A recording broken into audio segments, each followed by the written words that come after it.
si vous n'avez pas de questions, c'est que vous avez été bluffé sans doute par tout ce miel ou que vous avez trop mangé, qu'on vous a reparlé de nourriture. Heureusement pour nous, en suivant, alors il s'est déjà levé, donc ma petite boutade ne marche pas, je vais changer. En clair, il y avait quelqu'un qu'on... Tu veux que je me rassoie? Hein? Tu veux que je me rassoie? Non, non, c'est bon. En fait, je voulais vous demander qui on pouvait faire venir, que vous connaissiez déjà tous ici.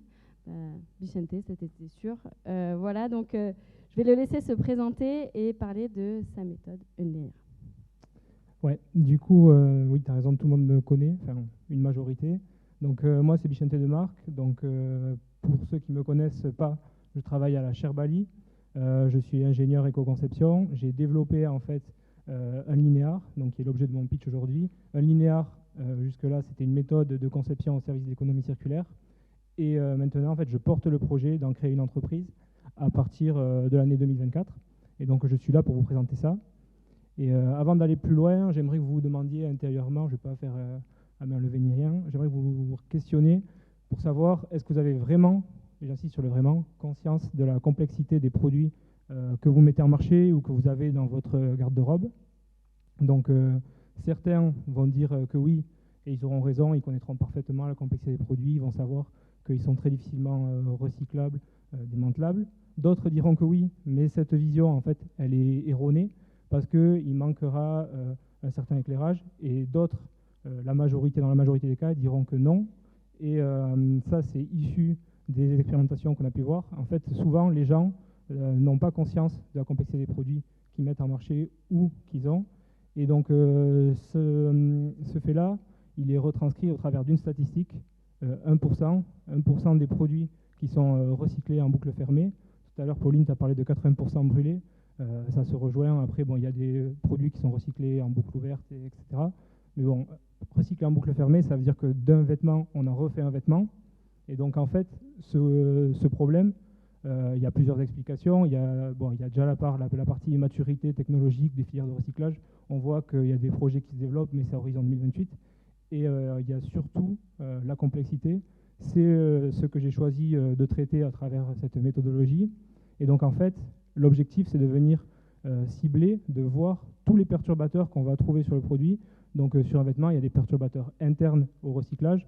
Donc, le fait que, par exemple, dans une étoffe, ce soit multicouche, le fait qu'il y ait des agents chimiques qui viennent perturber les filières de recyclage. Il y a des perturbateurs externes, donc tout ce qui est qu'on va appeler point dur, qu'on a évoqué tout à l'heure, la composition aussi de certaines fibres qui vont être mélangées, et les perturbateurs au démantèlement. Donc c'est notamment le cas sur des vêtements, on va dire qu'on qualifie de complexes avec plusieurs couches, ou éventuellement sur des chaussures. Et en fait, moi, plutôt que de voir ce chiffre de façon négative à moins d'1% recyclé en boucle fermée, ce que je vois, c'est qu'il y a 99% des produits qui pourraient être conçus, qui pourraient être rendus plus facilement recyclables en boucle fermée. Et donc j'ai choisi d'apporter une solution pour ces 99% de produits. Et donc pour cela, j'ai développé en fait, je suis en train de développer et de mettre au marché tout un ensemble d'outils et de services pour permettre aux entreprises de s'engager dans l'économie circulaire. Et donc pour cela, j'utilise à la base de tous mes travaux, toutes les interventions que je fais, la méthode linéaire. Et en fait, un linéaire, c'est une méthode issue de la recherche scientifique. Comme je l'ai dit au début, je travaille à la Chaire Bali pour le moment. Et donc en fait, dans le cadre de mes travaux de la chaire, j'ai participé à des projets sur le démantèlement et le recyclage de vêtements, de chaussures, d'articles de maroquinerie. Donc là, l'objectif sur ces projets de recherche, c'était de venir démonter les produits, venir générer des process génériques pour pouvoir recycler tous ces produits. Et en fait, de ces projets de recherche, en est ressortie cette question de la complexité. Donc c'est vraiment le fil rouge de tout, la complexité. Et donc en fait, il est apparu aussi le besoin de simplifier la conception, d'essayer de rendre ça plus simple pour les gens. Et donc c'est pour ça que derrière, j'ai cherché à trouver des leviers pour partager ces apprentissages que j'ai pu faire. Et donc notamment en utilisant de la gamification. Un linéaire, c'est de la gamification aussi, des contenus avec des serious games qui sont là pour faciliter l'apprentissage de notions complexes, pour engager tous les collaborateurs dans le projet de circularité, parce que l'économie circulaire, le changement de paradigme, ça ne se fait pas que depuis la RSE, c'est vraiment un projet qui est transverse à une entreprise. Et donc, pour faciliter tout cet apprentissage, j'ai développé plusieurs petits serious games. Il y a un serious game sur l'engagement dans les pratiques circulaires et l'économie circulaire. Donc, ce serious game-là, le premier, il s'inspire vraiment de la fresque du climat, mais du coup, on a enlevé tout ce qui était anxiogène de la fresque du climat. L'idée, là, c'est plutôt de montrer les solutions, qu'il y a des choses possibles et essayer de mettre tout le monde au même niveau concernant les notions de circularité et les engager pour avoir du bon sens, pour aller derrière allonger la durée de vie des produits, les réparer et pour, in fine, avoir des produits qui seront recyclables et auquel cas recyclables dans quelle filière. Donc ça, c'est pour la partie engagement dans les pratiques circulaires. On a aussi un autre serious game sur le démantèlement et le recyclage. Alors là, l'idée, c'est de venir mettre les gens en position d'investir dans une chaîne de démantèlement et de recyclage et qu'en fait, ils se rendent compte par eux-mêmes de la complexité des produits, ils viennent démonter le produit et derrière, en fait, ils aient un raisonnement pour voir est-ce que c'est viable d'avoir un process de recyclage avec les produits complexes comme ils sont aujourd'hui.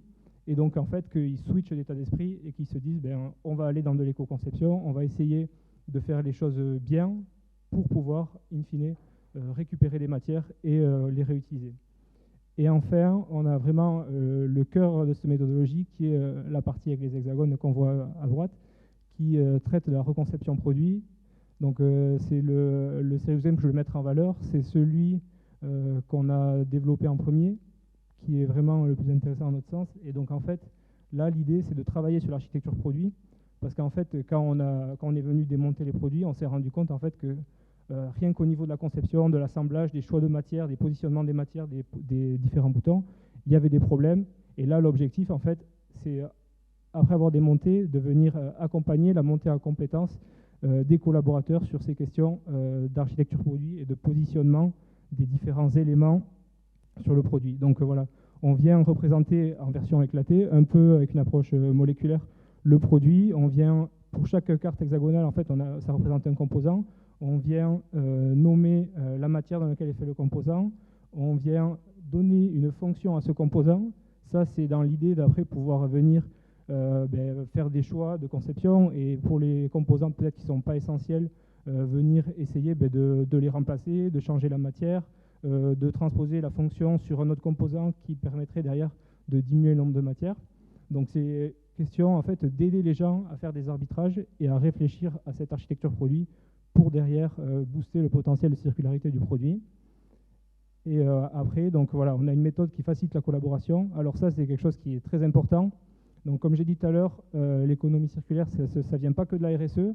Il faut qu'il y ait toutes les équipes qui soient engagées dans le projet. Il faut décloisonner du coup les différents métiers de l'entreprise.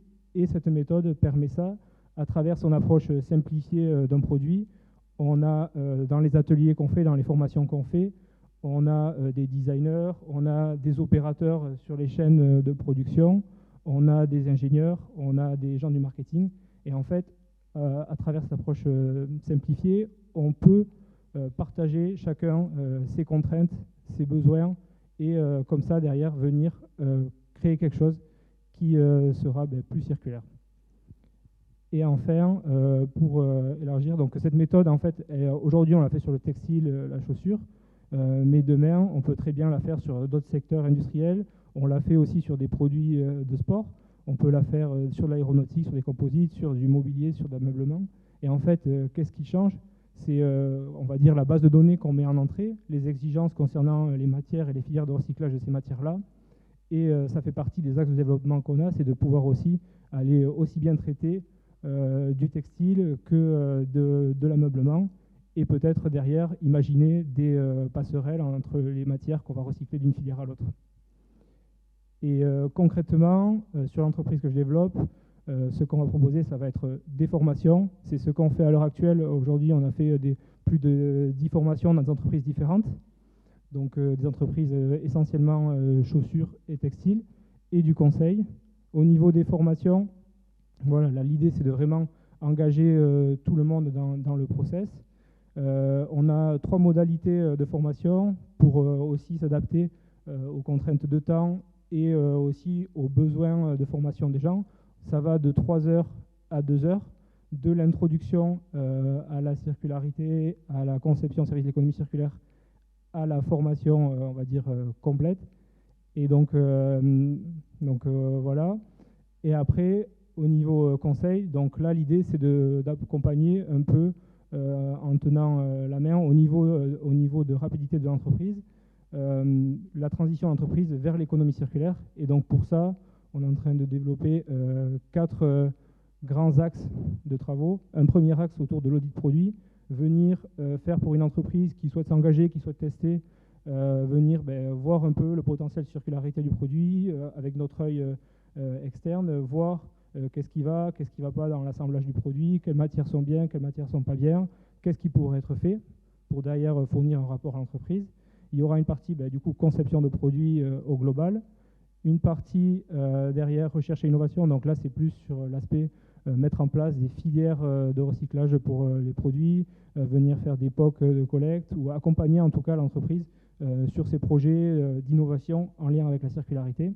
Et enfin, il y aura une partie stratégie, et donc là l'idée c'est de venir aider l'entreprise sur l'établissement de sa feuille de route ou sur d'autres projets en lien avec les stratégies sur ces produits.